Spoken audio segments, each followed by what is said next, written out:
जय हिंद, वंदे मातरम साथियों। आज आर्मी अग्निवीर का तीसरा क्लास है। इसमें आपके लिए लेकर आ गया हूँ 30 जीके का क्वेश्चन। और इसमें मिक्स क्वेश्चन है, कुछ विज्ञान के भी क्वेश्चन है, कुछ जीके के भी क्वेश्चन है। तो ये तीसरा क्लास है। मैं इस चैनल पे जीके जीएस और सामान्य विज्ञान का प्रश्न डालता रहता हूँ, ठीक है। अगर आप अग्निवीर की तैयारी करते हैं तो इस चैनल से जुड़ सकते हैं, ठीक है। और कोई भी अपडेट हो इस चैनल पर आपको मिलता रहेगा। अग्निवीर से कोई भी संबंधित जानकारी हो आपको भी मिलता रहेगा। तो इसमें टोटल 30 प्रश्न है, ठीक है। और इसमें आपका टारगेट है 25 का। तो चलिए आप लोग देखते हैं पहला क्वेश्चन की ओर, और आप लोग आंसर देते रहिएगा अपने हिसाब से, ठीक है, और मिलाते रहिएगा। तो पहला क्वेश्चन है कि सिंधु घाटी की सभ्यता का मुख्य व्यवसाय क्या था। सिंधु घाटी की सभ्यता का मुख्य व्यवसाय कृषि था।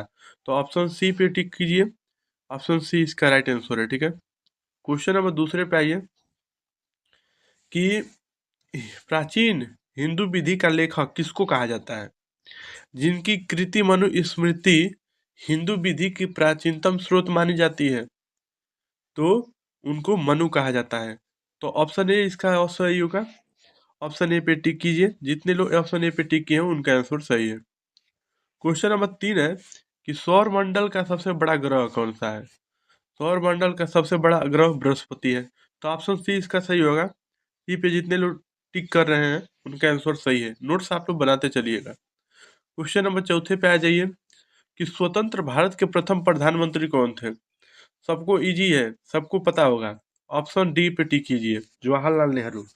जितने लोग ऑप्शन डी पे टिक कर रहे हैं उनका आंसर सही है। क्वेश्चन नंबर 5वें पे आइए। यूएनडीपी का पूर्ण रूप क्या है। यूएनडीपी का पूर्ण रूप पूछ रहा है। तो यूनाइटेड नेशन डेवलपमेंट प्रोग्राम होता है। तो ऑप्शन ए पे जितने लोग टिक कर रहे हैं उनका आंसर सही है। तो ऑप्शन ए पे टिक कर दीजिए। क्वेश्चन नंबर 6वां है कि रणजी ट्रॉफी किस खेल से संबंधित है। तो भाई रणजी ट्रॉफी आपका क्रिकेट से संबंधित है। ऑप्शन बी पे टिक कीजिए। जितने लोग ऑप्शन बी पे टिक कर रहे हैं उनका आंसर सही है, ठीक है। इसी क्रम में आगे बढ़िए। क्वेश्चन नंबर 7वें है। क्वेश्चन नंबर 7वां ये कह रहा है कि सबसे पहले भारत रत्न किसे प्रदान किया गया था। बहुत ही इंपॉर्टेंट क्वेश्चन है, बहुत बार पूछ चुका है, ठीक है। इंपॉर्टेंट, इस पे स्टार बना दे रहे हैं, इंपॉर्टेंट है। सबसे पहले भारत रत्न किसे प्रदान किया गया था। तो इसका ऑप्शन बी सही होगा, चक्रवर्ती राजगोपालाचारी। ऑप्शन बी पे जितने लोग टिक कर रहे हैं उनका आंसर सही है, ठीक है। इसी क्रम में हम लोग आगे बढ़ते हैं। अगले प्रश्न पे आइए। क्वेश्चन नंबर 8वां है, प्रत्यक्ष कर क्या है। What is direct tax. तो प्रत्यक्ष कर यह जिस पर लगाया जाता है उसी से वसूला जाता है। इसे ही प्रत्यक्ष कर कहा जाता है। It is collected from the person it is the imposed on, ठीक है। ऑप्शन डी पे टिक कीजिए। क्वेश्चन नंबर 9 पे आ जाइए। मिसाइल का जनक किसे कहा जाता है। मिसाइल का जनक किसे कहा जाता है। बहुत ही इंपॉर्टेंट प्रश्न भी है और सबको पता भी होना चाहिए। ऑप्शन ए पे जितने लोग टिक कर रहे हैं एपीजे अब्दुल कलाम, बहुत ही सही उत्तर है भाई लोग। ये तीसरा क्लास है, आप लोग को बता दूं ये तीसरा क्लास है। 2 क्लास में करवा चुका हूँ इस सेशन का, जो कि मैं 23 मार्च से करवा रहा हूँ, ठीक है।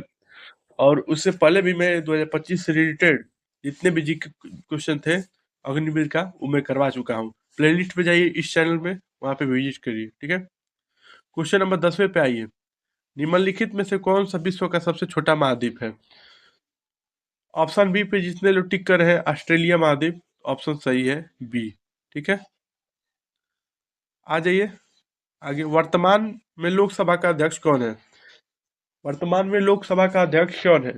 कितने लोग ओम बिरला पे टिक कर रहे हैं। कितने लोग। ऑप्शन बी इसका राइट आंसर होगा, ओम बिरला। ऑप्शन बी इसका राइट आंसर होगा। क्वेश्चन नंबर 12 है, भारतीय संविधान कैसा है। तो भारतीय संविधान लचीला है, कठोर है, बहुत ही कठोर है, या कठोर लचीला है। तो सबको पता होना चाहिए। ऑप्शन डी इसका सही होगा। ज्यादा ना लचीला है ना कठोर है, सिंपल है। ऑप्शन डी पे जितने लोग टिक कर रहे हैं उनका आंसर सही है, ठीक है। क्वेश्चन नंबर 13 है कि सदस्य देशों की संख्या कितनी है? संयुक्त राष्ट्र का जो संघ बना है, संगठन बना है, उसमें जो सदस्यता ली है जिन देशों ने, उनकी संख्या कितनी है? तो उसकी संख्या टोटल आपका 193 है। जितने लोग ऑप्शन सी पे टिक कर रहे हैं 193 पे, उनका आंसर सही है। ठीक है, चलिए 14 नंबर प्रश्न पे आइए। कादम्बरी नामक पुस्तक के लेखक कौन है? कादम्बरी नामक पुस्तक के लेखक कौन है? तो इसका ऑप्शन बी पे जितने लोग टिक कर रहे हैं, बाण भट्ट। बाण भट्ट पे जितने लोग टिक कर रहे हैं उनका आंसर सही है। ठीक है, आइए 15 नंबर प्रश्न पे। पवनार आश्रम की स्थापना किसने की थी? पवनार आश्रम की स्थापना किसने की थी? तो ऑप्शन सी पे जितने लोग टिक कर रहे हैं, विनोबा भावे। ऑप्शन सही है सी। ठीक है, ये 15 क्वेश्चन जीके से थे। अब आ जाइए विज्ञान की तरफ, यहाँ से शुरू होगा विज्ञान। ठीक है, सामान्य विज्ञान के क्वेश्चन है, बहुत इजी क्वेश्चन होंगे और आप लोग पढ़े भी होंगे कि तापमान का SI मात्रक क्या होता है। तो तापमान का SI मात्रक आपका केल्विन होगा। ऑप्शन बी पे जितने लोग टिक कर रहे हैं उनका आंसर सही है, ऑप्शन बी। चलिए आगे आइए। 17 SI पद्धति में लेंस की शक्ति की इकाई क्या होती है? तो डायोप्टर होती है। ऑप्शन सी पे जितने लोग टिक कर रहे हैं उनका आंसर सही है, ऑप्शन सी। क्वेश्चन नंबर 18 पे आइए। 1 सेकेंड पेंडुलम का समय आवर्तकाल कितना होता है? तो 1 सेकेंड पेंडुलम का समय का आवर्तकाल आपका 2 सेकेंड होता है। ऑप्शन बी पे जितने लोग टिक कर रहे हैं उनका आंसर सही है, ऑप्शन बी। चलिए आइए 19 नंबर पे कि पहाड़ों पर पानी किस तापमान पर उबलने लगता है? तो पहाड़ों पर पानी आपका 100 डिग्री सेल्सियस से कम रहेगा तभी उबलने लगता है, ऑप्शन बी। ठीक है, क्वेश्चन नंबर 20 है। ध्वनि तरंगे क्या है? तो ध्वनि तरंगे है या क्या है, कैसे हैं? तो वह लंबवत है। ऑप्शन ए पे जितने लोग टिक कर रहे हैं उनका आंसर सही है। क्वेश्चन नंबर 21 है कि रासायनिक अपक्रिया से निम्न में से कौन सा प्रभावित होता है? तो ऑप्शन इसका ए सही होगा। रासायनिक अपक्रिया में इलेक्ट्रॉन की प्रभावित होता है, क्योंकि जो भी रासायनिक अपक्रिया होती है उसमें इलेक्ट्रॉन का ही आदान प्रदान होता है। क्वेश्चन नंबर 22 है कि किस तापमान पर सभी गैस शून्य आयतन घेरेंगी? तो -273 सेल्सियस पे। क्वेश्चन नंबर 23 है। नाइट्रोजन चक्र में कौन सा भाग लेता है? नाइट्रोजन चक्र में कौन भाग लेता है? तो नाइट्रोजन चक्र में आपका NH3 भी लेता है और HNO3 भी लेता है। ऑप्शन डी इसका सही होगा।